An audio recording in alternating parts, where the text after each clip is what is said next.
السلام علیکم، کیسے ہو آپ سب؟ الحمدللہ میں بالکل ٹھیک۔ اسلام میں تیمم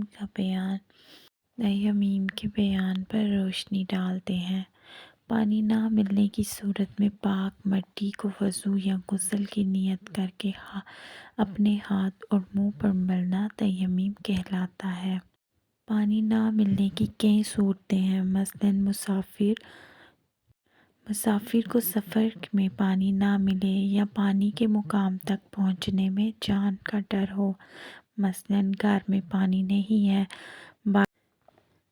باہر کرفیو نافذ ہے یا پانی لانے میں کسی دشمن یا درندے سے جان کا اندیشہ ہو، تو ایسی صورت میں ہم تیمم کر سکتے ہیں۔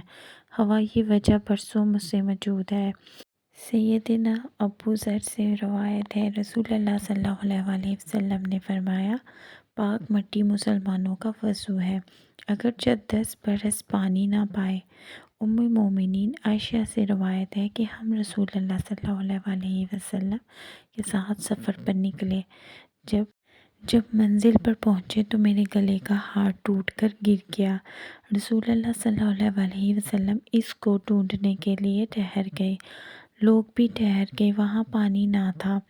سیدنا ابو بکر رضی اللہ عنہ میرے پاس آئے، انہوں نے غصہ کیا اور مجھے برا بھلا کہا۔ رسول اللہ صلی اللہ علیہ وسلم میری ران پر سر رکھ کر سوتے رہے یہاں تک کہ صبح ہو گئی اور پانی بالکل نہ تھا۔ تب اللہ تعالیٰ نے تیمم کی آیت نازل فرمائی۔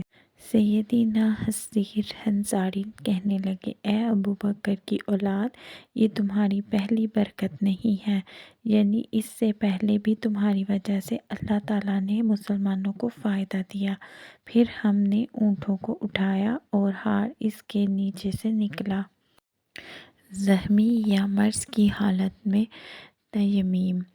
اگر کوئی کمزور اور بیمار آدمی بیماری کی وجہ سے وضو نہ کر سکتا ہو تو وہ تیمم کر کے نماز پڑھ سکتا ہے۔ تیمم کا طریقہ: سب سے پہلے تیمم کرنے کی نیت یعنی ارادہ کریں، پھر پاک زمین پر ہاتھ مار لیں، دونوں ہاتھوں کا مسح کریں، پھر اپنے چہرے کا مسح کریں۔ قرآن مجید کے حکم کے مطابق تیمم پاک مٹی سے کرنا چاہیے۔ تیمم جیسے مٹی سے جائز ہے،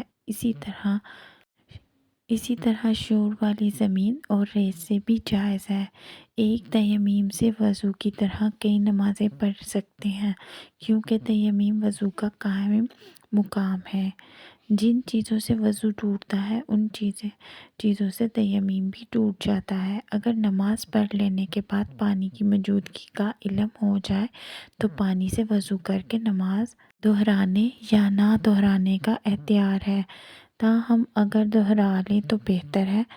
سیدنا ابو سعید سے روایت ہے کہ 2 آدمیوں نے تیمم کیا اور نماز پڑھ لی، پھر انہیں پانی مل گیا اور ابھی نماز کا وقت باقی تھا، بس ان میں سے ایک نے وضو کیا اور نماز لوٹائی اور دوسرے نے نماز نہ لوٹائی۔